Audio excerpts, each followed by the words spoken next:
Shalom Bapak Ibu yang terkasih di dalam Tuhan. Tema renungan hari ini adalah menjadi teladan. Firman Tuhan berkata, "Dan jadikanlah dirimu sendiri suatu teladan dalam berbuat baik. Hendaklah engkau jujur dan bersungguh-sungguh dalam pengajaranmu, sehat dan tidak bercela dalam pemberitaanmu, sehingga lawan menjadi malu karena tidak ada hal-hal buruk yang dapat mereka sebarkan tentang kita." Apa sih pengertian dari teladan? Menurut Kamus Besar Bahasa Indonesia, teladan itu adalah sesuatu yang patut dicontoh atau baik untuk ditiru. Contohnya ya menjadi teladan bagi orang-orang di sekitar kita, baik itu suami, istri, anak, tetangga, atau teman kerja kita. Menjadi teladan lewat perkataan yang jujur, lewat perbuatan kita yang baik, lewat sikap kita yang bertanggung jawab. Ya walaupun itu memang bukan hal yang mudah ya, terutama kita sebagai orang tua di dalam keluarga yang mempunyai peranan yang penting dalam keteladanan. Orang tua sangat bertanggung jawab untuk mengajarkan hal-hal yang baik yang tentunya sesuai dengan kebenaran firman Tuhan kepada anaknya. Ya, betul, tugas ini tidaklah mudah, namun harus kita lakukan. Menjadi teladan dapat kita lakukan mulai dari hal-hal yang sederhana. Lalu bagaimana kita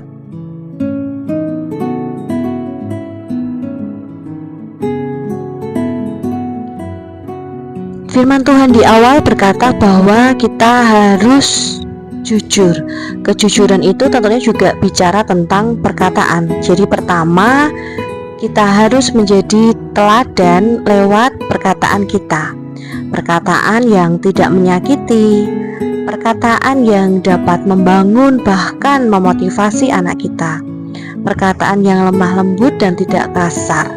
Dan tentunya juga perkataan yang jujur.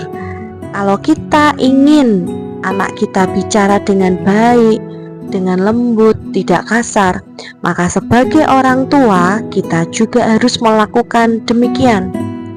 Kalau kita ingin anak kita perkataannya tidak menyakiti orang lain, tidak melukai orang lain, maka kita sebagai orang tua juga harus mencontohkannya. Bahkan tentunya kalau kita ingin anak kita ini berkata jujur, maka kita juga harus memberi contoh untuk berkata dengan jujur. Nah, sebagai orang tua, kita tentunya juga harus menyiapkan hati ketika anak kita berkata jujur. Kita tidak boleh lekas marah jika ternyata hal yang dia ucapkan, hal yang dia sampaikan adalah hal yang kurang baik. Orang tua harus bisa menjadi tempat bagi anak untuk menyampaikan keluh kesahnya, ketakutannya, keinginannya, dan hal-hal yang lain, agar kita sebagai orang tua menjadi tempat curhatan anak kita, sehingga anak kita tidak bercerita kepada orang lain, bahkan salah tempat untuk bercerita, sehingga anak dapat solusi yang tidak tepat, mendapat saran yang tidak baik. Kalau kita lihat akhir-akhir ini banyak muncul di berita-berita, baik di televisi atau sosial media, banyak sekali kasus bunuh diri karena anak dibully, anak tidak punya tempat untuk mengadu, bahkan terhadap orang tuanya sekalipun. Bapak Ibu yang terkasih di dalam Tuhan, sekalipun kejujuran itu terkadang menyakitkan, namun itu lebih baik agar anak kita tahu betapa kita ini mengasihi mereka. Yang harus dilakukan orang tua adalah dengarkan apapun yang menjadi cerita anak kita, tegur jika memang hal yang dilakukan itu salah, Dan jangan lupa untuk kita mengarahkan anak kita, apa yang harus dia lakukan, apa yang baiknya dia kerjakan, dan nasihati apa yang baik untuk dilakukan dan apa yang tidak baik untuk dilakukan. Dan jangan lupa untuk memberikan dukungan dan semangat agar anak kita menjadi lebih baik. Ada banyak anak yang tidak jujur, tidak mau bercerita kepada orang tuanya. Kenapa?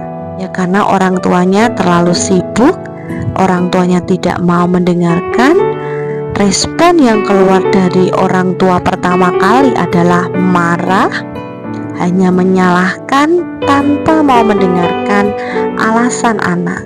Bahkan bisa sampai terjadi pemukulan. Mari Bapak Ibu yang terkasih di dalam Tuhan, kita belajar menjadi teladan bagi anak-anak kita. Dan lewat keteladanan kita dapat membangun relasi yang baik dengan anak kita.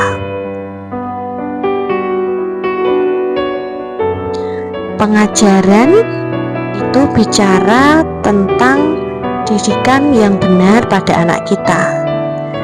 Jadi hal yang kedua adalah marilah kita menjadi teladan lewat didikan yang benar terhadap anak kita, yaitu mengajarkan ibadah, pengenalan akan Tuhan, mendidik anak kita untuk dapat mengasihi sesamanya, mendidik anak kita untuk bisa hidup mandiri, mendidik anak kita untuk dapat bertanggung jawab atas dirinya bahkan orang lain, berani untuk mengakui kesalahan yang dibuatnya, mendidik anak kita untuk dapat bekerja keras dan tidak mudah putus asa, sehingga kelak mereka tahu mana yang harus dilakukan, mana yang tidak boleh dilakukan, mana yang baik untuk dikerjakan, dan mana yang tidak baik untuk dikerjakan. Tentunya sebelum kita mengajarkan hal-hal tersebut kepada anak kita, pastinya kita juga sudah harus melakukannya. Jadi tidak hanya sekedar jargoni Bapak dan Ibu, iya bisa ngajar ora iso lakoni. Nah, itu dalam istilah Jawa ya, yang sering kita dengar, bisa mengajarkan tetapi tidak bisa menjalaninya. Nah, karena saat kita hidup dengan benar Bapak Ibu, tidak ada orang yang bisa menjatuhkan kita, tidak ada celah yang dipakai orang lain untuk menjatuhkan kita. Jadi mari kita belajar untuk mendidik anak kita dengan benar, menjadi anak-anak yang takut akan Tuhan, sehingga apapun yang mereka kerjakan adalah hal-hal yang baik, hal-hal yang tidak mengecewakan orang tuanya dan pastinya tidak mengecewakan Tuhan. Nah, ini peringatan bagi kita sebagai orang tua, yaitu jangan banyak menuntut sebelum kita memberi teladan. Jangan banyak menuntut sebelum kita memberi teladan. Kenapa? Karena seringkali sebagai orang tua kita terlalu banyak menuntut anak, menuntut untuk berkata jujur, menuntut untuk bersikap baik, menuntut untuk melakukan ini dan itu, yang memang sebetulnya itu hal yang baik. Namun sayangnya kita sebagai orang tua tidak memberikan contoh, tidak memberikan teladan terhadap anak-anak kita. Dan sebagai orang tua kita juga harus menyadari bahwa setiap kita, juga setiap anak-anak kita itu punya potensi untuk gagal, punya potensi untuk melakukan kesalahan. Namun yang terpenting adalah bagaimana cara kita menyelesaikan masalah tersebut dan menyikapinya. karena cara kita bertindak dan berbicara akan membekas dalam hati anak kita bahkan sampai mereka dewasa. Jadi Bapak Ibu, tegurlah kesalahan anak kita, nasihatilah dengan penuh kasih, peluk dan dukung anak kita menjadi lebih baik. Selamat berjuang, Tuhan memberkati.